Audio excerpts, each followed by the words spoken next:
AOLAZ, follow Salty Apple Apparel on Instagram. Go to saltyappleshop.com. Check them clothes, they fire. Playoff Knicks. Playoff Knicks. It's the playoffs, baby. Kept my team all season long. AOLAZ, make sure you check my new single. It's called Playoff Knicks featuring King Taco. And it's on all streaming platforms. If you a Knicks fan, make sure you stream that. Matter of fact, I'm going to put the link in the comments and the description. Click on that. Check that out. Broadcasted live from New York City. It's the hottest channel on these YouTube streets. The best jail stories and hood stories are here.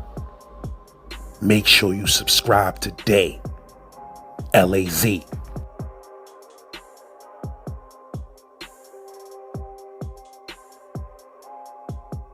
There's boys high school, Madison and Marcy right there. That old ass building. That's when homicide came and got me out the building. My teacher started looking at me different.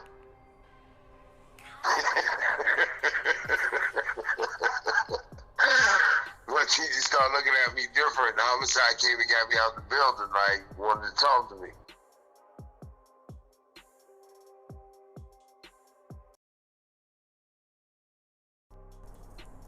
First things first, let me clarify something I said in one of them joints when I was other than myself. I never messed it with Latifah's sister. I messed it with Roxanne Shantae's sister. Her name is Latifah. I just want to clarify that. But other than that, we can keep pushing on to the next episode or whatever you want to talk about. We talk about like Midtown. I can't really talk too much about that after 89, 90, but I want to talk about Notion Avenue, about the next generation of young gunners that went to Midtown that I was knowing that was wrecking, that I left out, you know what I mean? Okay, we're going to start it off like we got sections to the shit. It's different chapters. Like everybody rep NA, you know, from Foreman Nostrand to Lafayette Nostrand. That's what we really consider NA rock. You feel what I'm saying? But through them chapters, you know, through them blocks, you still got different sets. You got the originals that rep on Gates and Nostrand. You got B.O. and them on Lexington and Nostrand. We all peoples, we all families. You know, B.O. like the godfather to all of us, you know what I mean? Because they're a little older than us. You feel what I'm saying? And then he was connected to the OG Monster Steve Chicken Box on Lexington and Nostrand. You see what I'm saying? That's where a lot of us really clicked up and we really was a family. You feel what I'm saying? But everybody was still in sections. You got the originals, you got, you know, B.O., then you got other niggas from like Madison, you got niggas from Quincy. It's different blocks, but everybody rapping Nostrand. You see what I'm saying? Like, rest in peace to my nigga Kagi. I ain't even shout Kagi out none of this shit in Kagi original. You know what I mean? He's from Quincy and Nostrand, from Dude Block. You see what I mean? He's from Capo Block.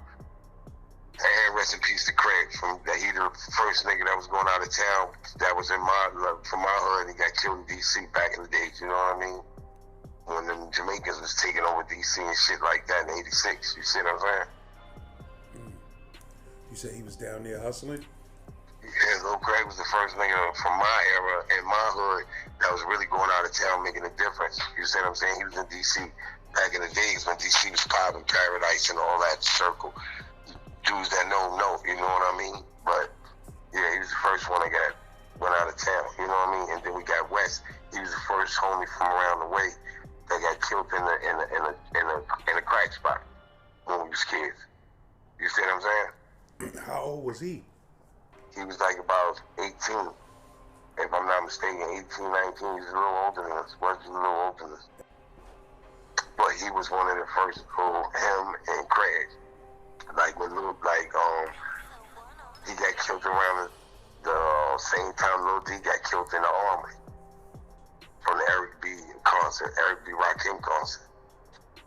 You said the kid who got killed at that Armory, he was from Nostrand Avenue? Yeah, he from Nostrand too. Lil D was from Nostrand too. He from the hood with us. From what I know, dude started spitting. And my nigga dude, girlfriend at the time, she got shot, his brother got hit, and then rest in peace, Lil D got killed. That was at the Rock Him Eric B concert back in the days, in the 80s. I think that was 86 to be exact, 86. Cause I was in my brother's wedding, I was in Boston. When I came back, little dudes that was packing bags of key food, they was like, yo, Lil D got killed last night. I came back Sunday, they was like, Lil D got killed last night. That was the 80s. Now we go into the next era. You know, I got a little baby in my block. I had start, like, we done took over Manhattan. So at one time, like, dudes started getting so cocky. We was going off, we started recruiting people from off your block or whatever that said they want to get money. So I had my little set. I had my little homies off my block. I had Perry. I had Baby in the building. They like Baby a monster right now. He's still in the building right now. But Baby from Monroe Notion. They call him NA, Lil NA in the building right now. You feel what I'm saying? But he used to take money. But before, like he was with my little chapter, and Baby, Perry, his cousin Mo. I took them off the block and they start taking money and Sheen and Lil Goldie in them. You see what I'm saying? Goldie lived right on the corner of my block, right there on Monroe Notion. You know what I mean? I grew up with his, I think that was his uncle, Jesse and James. That's his uncles, I think. You feel what I'm saying? I grew up with them. But Goldie, another little one that was down from, like, the original set after, like, coming up. Because, like, at 89, like, 90, I wasn't even in Midtown no more. I ain't going to Texas hold you. You feel what I'm saying? I wasn't in Mid no more. I was doing other things. I was out of town. You feel what I'm saying? But then it was next chapter. Then you got the Jab Squad. You got Quasi, you got Lil Didi, you got Mel Cooper, you got that shit. Then you got Ollie White with them. Then you got who else? You got Madison. You got some go-getters off Madison. Some young niggas. You got Blade. You got Jadal. They was taking money in Mid at one time. Then you got Nardo on them off my block. They was another set. Nardo on them was another set off my block. They had a little crew. Feel what I'm saying? Because after 90, I wasn't in Midtown. God willing, I wasn't in Midtown no more. I was in the other things. So like 91 or 92, 93, I was out of town.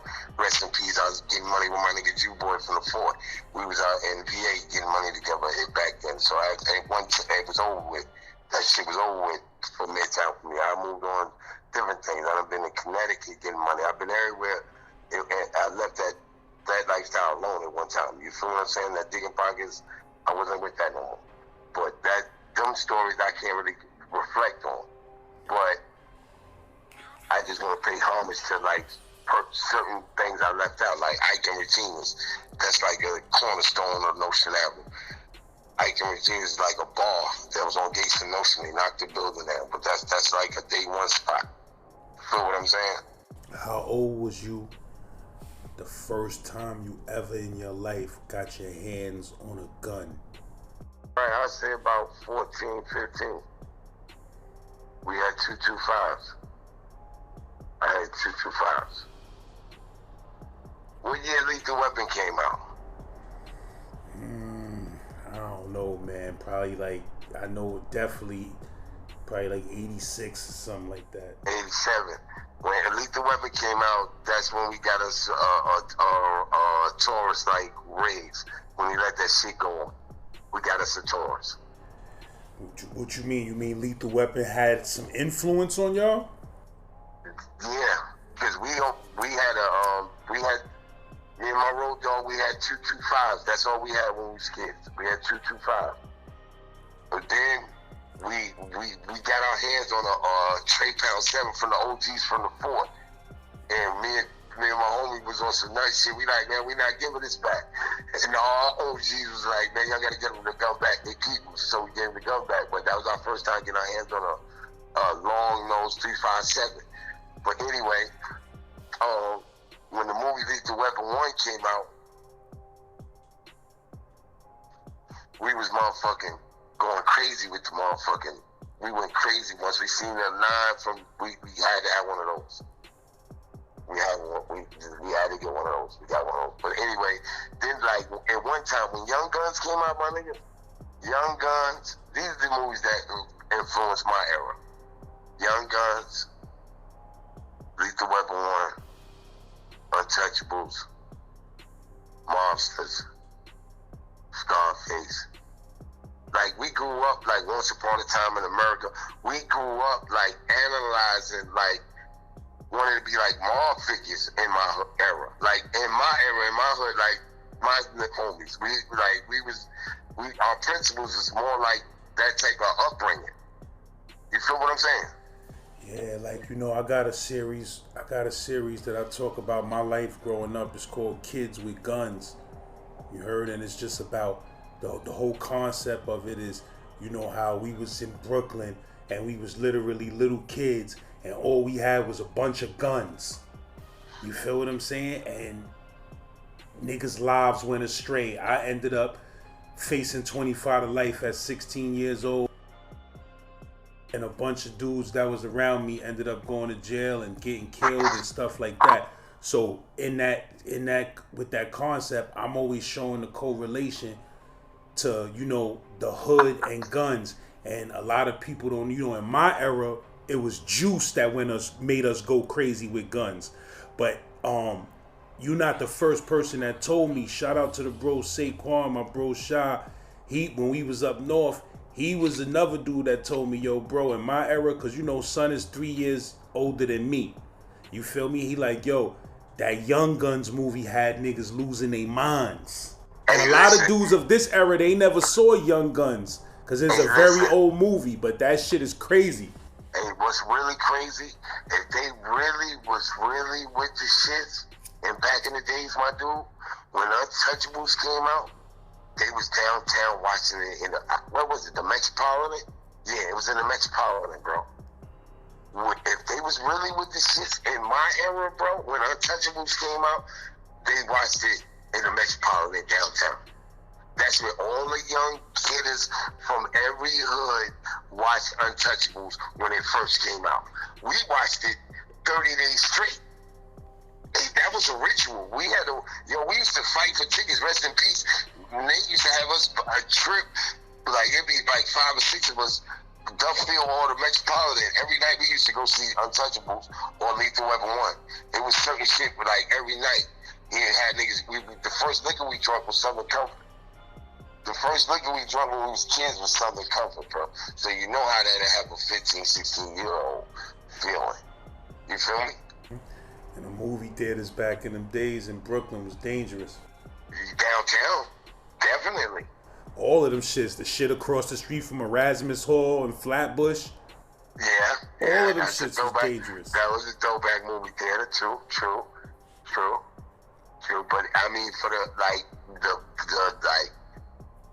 all the projects around Bed-Stuy area and the sets, neighborhoods, when Untouchables came out, everybody seen the downtown at the Metropolitan. If you was somebody at that time, niggas was going to the movie with all type of hammers on them. It was chaos that popped up in the movie theaters when it first came out. Big shootouts, all type of crazy shit. Google it, look it up, the history. What are you talking about, Untouchables? Or Young Guns? The movie, yeah, just the movie theaters. Like incidents that took place in movie theaters from when Untouchables came out, Scarface came out, or what else? Like Lethal Weapon 1, like any of them, like mob joints, Once Upon a Time in America, that was something we watched in the crib, so that wasn't something we seen in the movie, but it had so many jewels in it.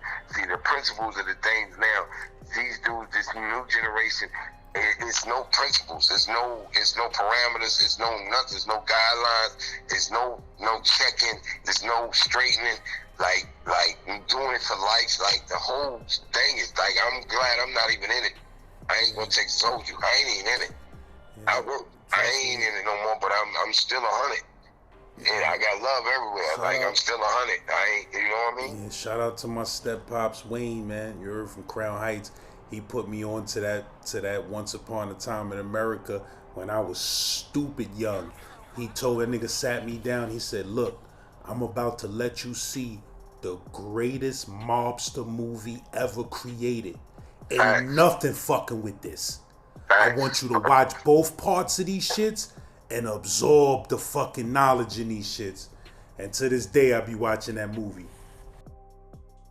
What I'm into is this nostalgic 80s shit, bro. I'm not trying to solve crimes. I'm not trying to motherfucking cause beefs. I'm trying to just talk about the nostalgic 80s and 90s of Brooklyn, because now Brooklyn is a total different place. Aside from just, the concentrated hoods, Brooklyn been gentrified. And if we don't make shit like this, guess what? The real history of Brooklyn will be erased. Hey, check it out. Hey, every time I come home, like I come home on a regular. My daughter's still in the city, so I stay in the city. Anyway, I come home, right? I go and pull up at my corner store, 388 Gates and Ocean. My corner store, niggas still on their corner store. I still get out and just go get my peppermints and stand in front of my store. Just the history and the memories of, like, my homies that's not here no more. None of that shit. You feel what I'm saying? Nah, so you always I always pop up in my old hood without making no announcements, without telling nobody, calling nobody, nothing. I just go out there to breathe the oxygen of my hood. Smell the air already. That's how I feel when I come home. I smell the air first. Yeah, I love that shit. Yeah, that's what I do. I go out there. Sometimes I just go out there. I smoke a blunt. I'll park up on a low ass block. It be 2 a.m. Niggas out there getting shot. I'll park up 2 a.m. on a low block in the Ville and just smoke a blunt and just watch the hood. Alrighty. That's OD. Niggas said niggas was watching Lethal Weapon. Niggas was watching Untouchables 30 days in a row. Yeah, dog, no cap, no bull, dog. Somebody can tell you, if they know what I'm talking about, they know what I'm talking about. Every night we was going to movie theaters to see Untouchables, Mobsters, all of them, New Jack City, all of that, bro. We was going to see that every night. Every night, that was a ritual. Duffield and the Metropolitan. Some of legendary movie theaters. If you was really Brooklyn, you know that. If you was really Brooklyn, you know that. In the 80s, Metropolitan, Duffield, downtown, Albany Square Mall era, you was really Brooklyn if you was in the movie theaters. That's a fact. No cap, no bullshit. That's real talk. Yeah. Real talk.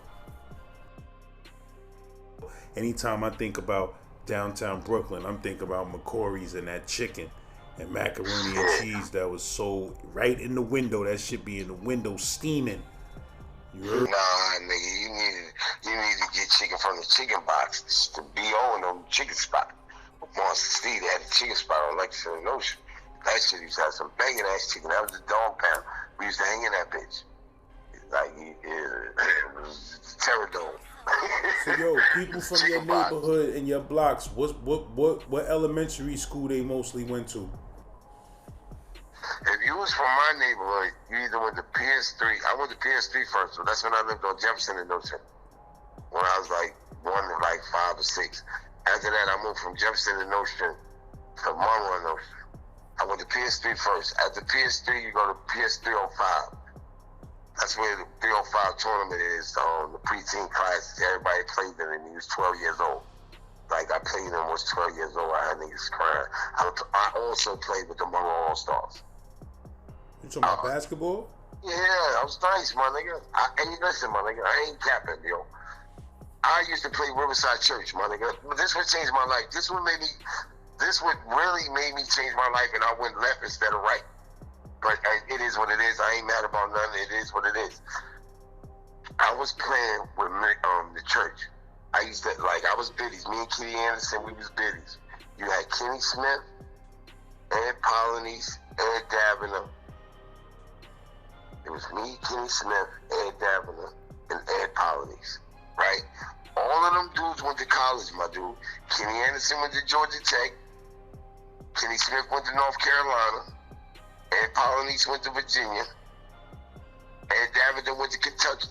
I'm the only one that didn't follow up in basketball. Like, dude, my day one, my brother, dude snatched the diamond, right? He went to juvie. He went to Spofford. When he came home from Spofford, he had the diamond. He snatched that diamond. I was like, man, fuck basketball. I was like, fuck basketball. Dude got like 3,300. I was like, fuck basketball. You feel what I'm saying? But I was like, damn. I was like, fuck basketball. But that's how I fuck like that changed my life. That changed my life. I just started like really thinking about Midtown, being young and dumb. Instead of like going the route I went, I started cutting class.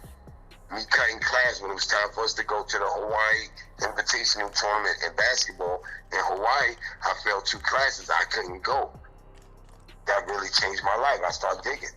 I used to play, me and Kenny Anderson was in the backcourt in the Enforcers in Fort Greene Projects, bro. We won a championship.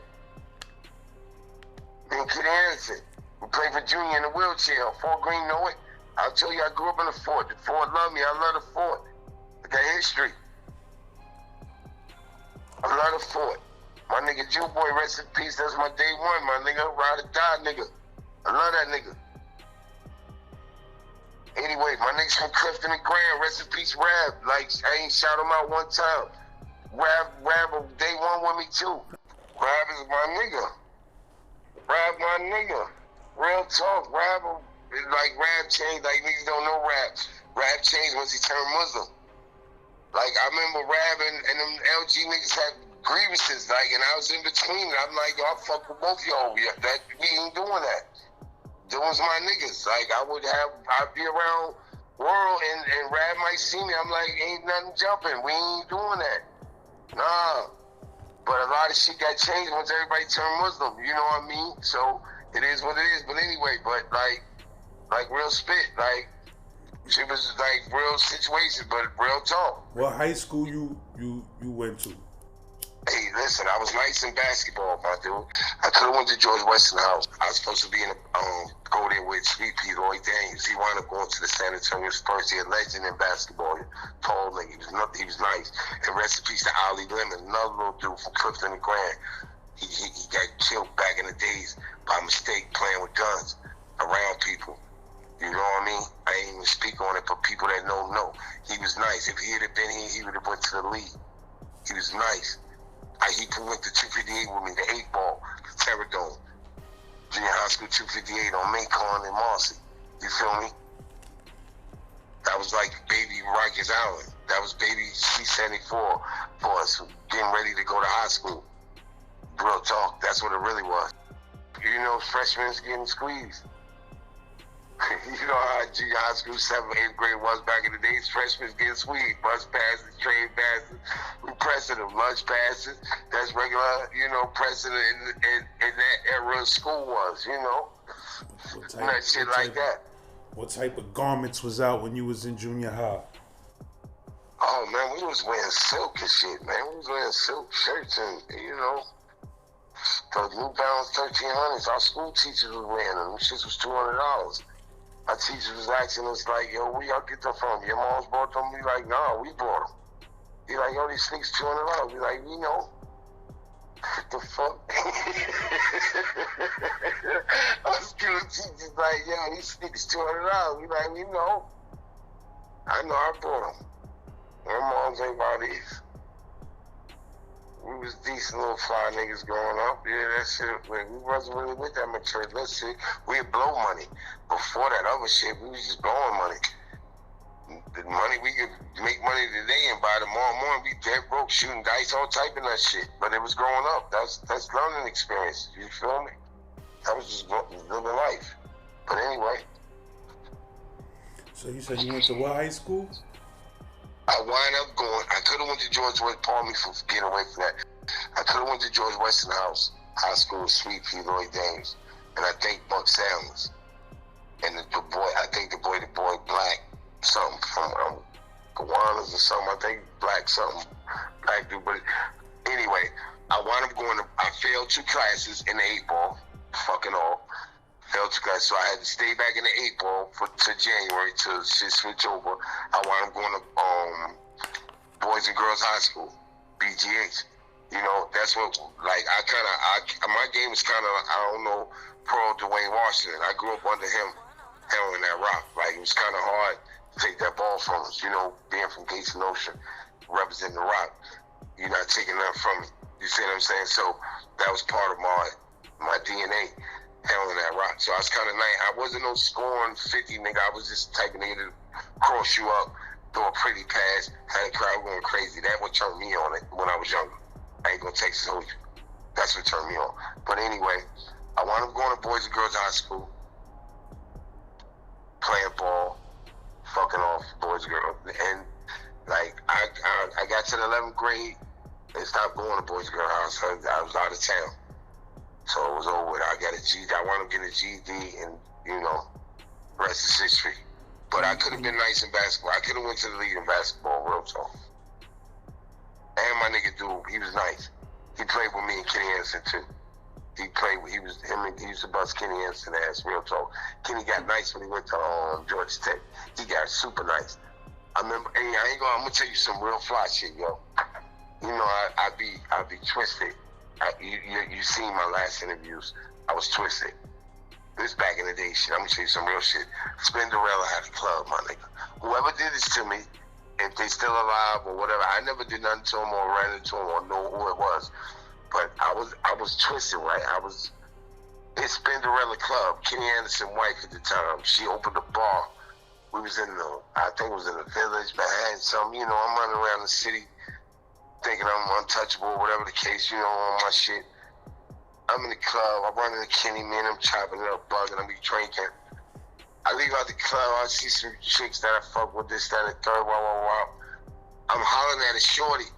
I was so hit, I ain't even know a man was, he stole me, knocked me out. Real talk, this real talk. Whoever that is and whoever that was, he know his facts. I ain't no front ass dude, I'm gonna give you 100. I ain't all about the wins. I take L's, I done took L's too. You feel what I'm saying? So dude stuck knocked me out on the snow. I woke up, my homegirls that I knew from the bar, they like, yo, dude stole, he was hollering at his girl, whatever. I'm like, yo, bullshit. And they like, yeah. I wound up going to the hospital. This is a true story. I wound up going to the hospital and get stitched in my hip on that.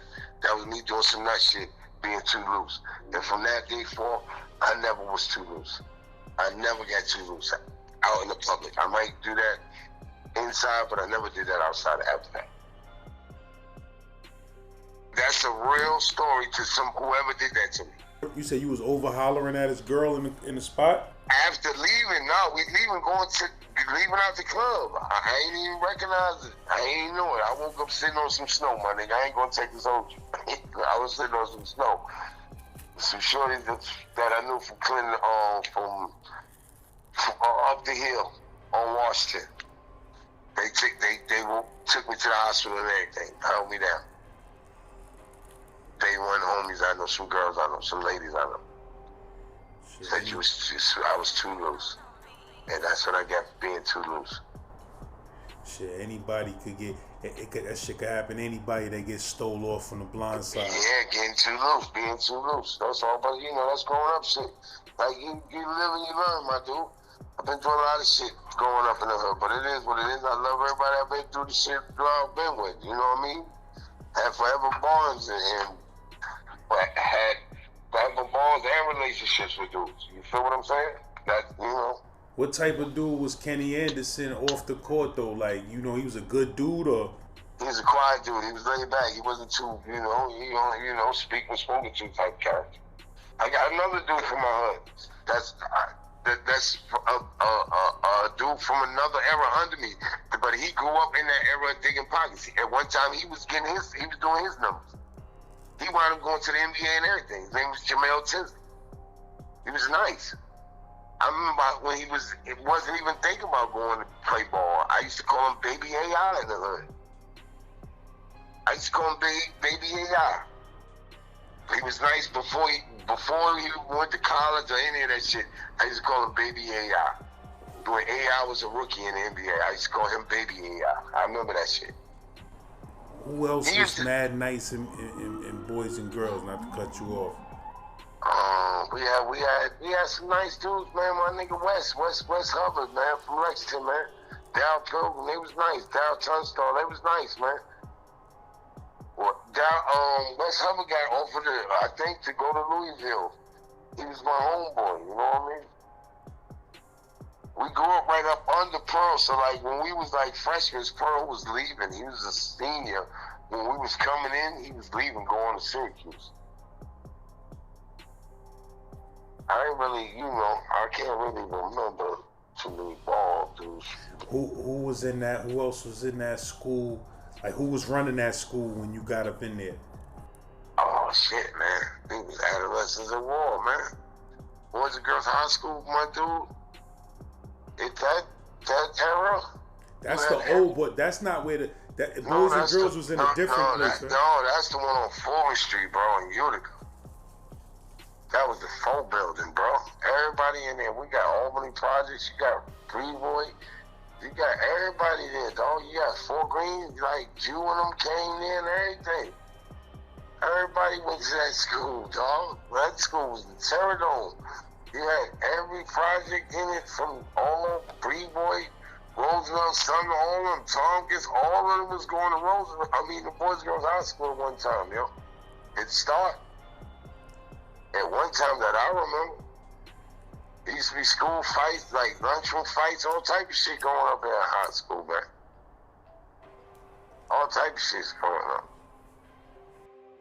I think somebody was saying that Boys and Girls used to be in a different location back in the day. That's where we got our GEDs from. That's Boys High School. Yeah, that's what it was Boys High School. It's Boys High School, Madison and Marcy right there. That old ass building. That's when Homicide came and got me out the building. My teacher started looking at me different.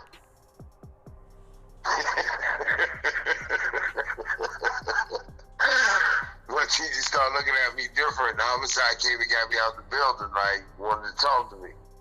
Yeah, at Boys High School now, on Marcy and I tell you what, that's where I got my GED at. That's where I got my GED at.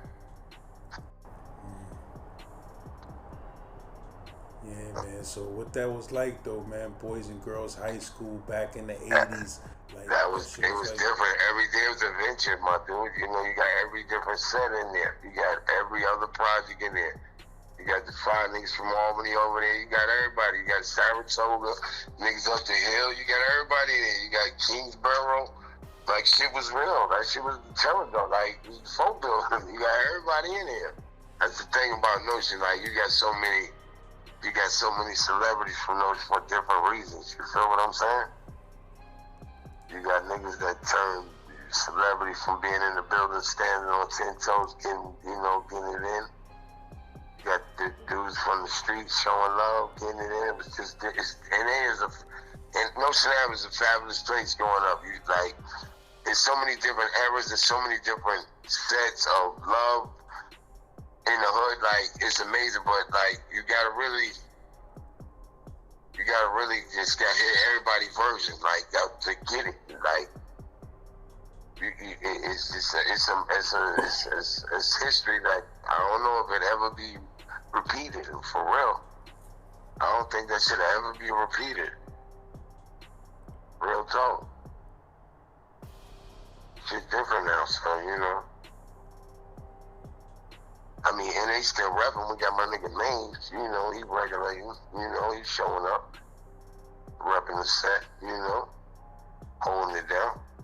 So it keep evolving, you see what I'm saying? So I think this shit just gonna keep going and going and going. When we not here no more, whatever the case, NA Rock still gonna rock, you know what I mean? Yeah, man.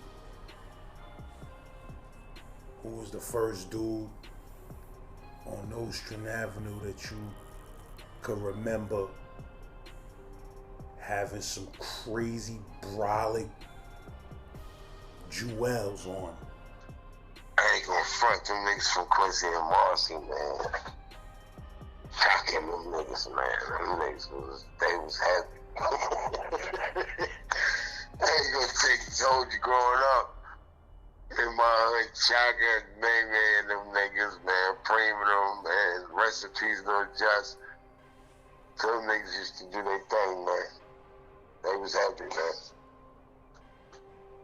They was happy. You know, I grew up with Just. He was in class with me. Prima, you know, Mayme, my nigga, no Chaka, rest of the gang.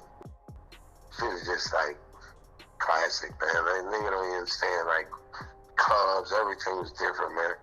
This shit like made up now, you know what I mean? Like, this shit ain't even authentic no more, you know? It's not even authentic no more. This shit was natural to us growing up. It was nothing.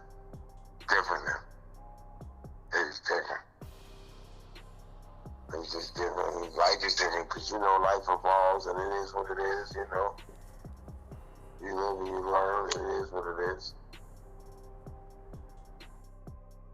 When you was in high school, what would you say had the reputation for the most dangerous projects in Brooklyn that you was hearing about or being in?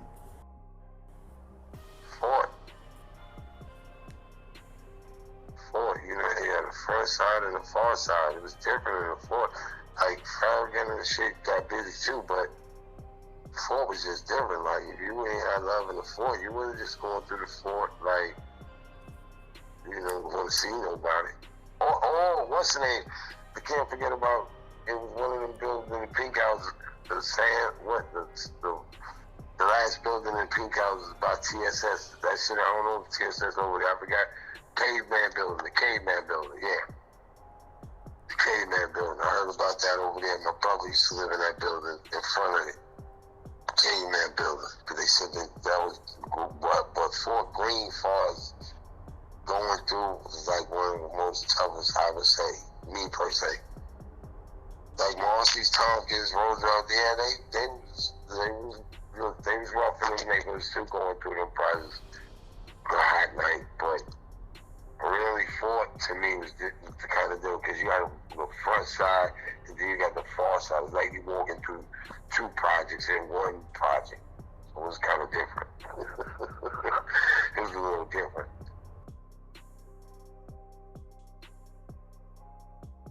The shit we talking about, it don't always gotta be motherfucking violence, crime, and shit like that. Sometimes we just talking about growing up in Brooklyn. Yeah, man. Yeah, going to Junior's and eating all that late night, you know what I mean? Before they close and shit, you know? Shit was different, man, you know? Going to Ted's after we take money in Manhattan, eating steaks, you know, just doing different shit, man. Going to the Knicks game, meeting under the flag. Tickets was $30, back then $25. So when you get in there, NA Rock, we meet under the big flag, the American flag. That's when you meet NA Rock niggas at. That's just regular every night shit, doing in New York, taking money. After the end of the night, you go to the Knicks game. That was regular shit for us. That was just regular shit growing up. Go to Ted's Steakhouse, get a steak like we on mob figures, like we Gotti and them niggas. You know, we grew up with Gotti. We grew up with Gotti era. We grew up with the Gotti era. So you already know we was with the shit with Gotti. You already know, you know? We grew up in that era. Teflon Don. We was in that era. So was it back in them days, was it times when niggas wasn't even going back home, niggas just staying in Midtown breaking nights after nights? Yeah, right, yo, see, dudes don't remember that. Leaving the club, like Latin Quarters, and going sit in the porno theaters all night. Like, we leave Latin Quarters about 3, 4 in the morning, my dude. And we go sit in, hey, we can't even keep talking about this Midtown shit. But anyway, we leave Latin Quarters, right? And we sit in the porn theater on 46th Street. Back in the day, niggas don't know, they used to have a movie theater that played porno movies all night. Then across the street on 42nd Street, they play karate pictures all night. But they don't play, at a certain hour they close up, and then they open up like first thing in the morning, like 8, 9 in the morning, start playing movies all day till about 12. But the porno theaters, they playing movies, not like we put the peep show shit, I mean like movies, they playing movies. They play straight porn, them shits used to be filthy too. Yeah, I was a teen and I was able to get in them shits. Yo, dog, we used to sit in them shits till it get about 7:30, 8 in the morning, we out the door, and we at Midtown. As soon as the daylight, we used to be out there. You mean niggas used to be crashing in the porn theater, pass out in the seats? Yeah, just chilling, man. We tripping, watching movie, buddy, smoking. You remember you could smoke back in the days in the movies. Back in the days, you could smoke in the movies. We blowing the bag. It wasn't a bag that we wasn't calling a bag back then, but we getting high back then. You could do that in the movie theaters. Stay in the movie theater all night. As soon as it get daylight, we going in about 3, 4 in the morning. Stay there about 7:30. We out the door. We regulating. If the 3-car Marley people with OTB, We know what's on and popping first thing in the morning. We know what's on and popping. But we ain't even gonna talk about men no more. We ain't gonna talk about men no more.